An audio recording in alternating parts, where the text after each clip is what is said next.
Kupitia Insta story ya mtangazaji wa Clown Media, Mwijaku ameonyesha hisia zake ni kwa namna gani huwa anaguswa vibaya kwa wale watu ambao wanamuongelea vibaya Hamisa Mobeto pamoja na mume wake, na hii ameiposti kutokana na kile ambacho kinaendelea na kitu ambacho Mwijaku yeye huwa anakiona kwenye maisha ambayo yanamzunguka kila siku. Alichoamua kufanya ni amepost kupitia Insta story yake na kuwaonya wale wote ambao wanamuongelea vibaya Hamisa Mobeto pamoja na mume wake.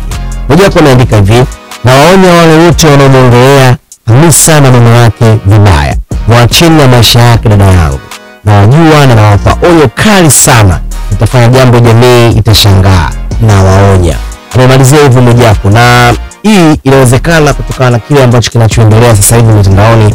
Unajua, baada ya ndoa ya star kubwa hapa Tanzania Hamisa Mobeto pamoja na Aziz Ki, kumekuwa na maneno mengi sana ambayo yanaendelea. So Mwijaku amekuja na kujitokeza na kumkingia kifua Hamisa pamoja na mume wake Aziz Ki kwa kile kinachoendelea. Nini ambacho Mwijaku ataendelea kukifanya baada ya kuwa watu wanaendelea kumuongelea Hamisa na mumewe hatujui, lakini tusikilizie nini Mwijaku atafanya. Hii ni Afro Times, karibu tena.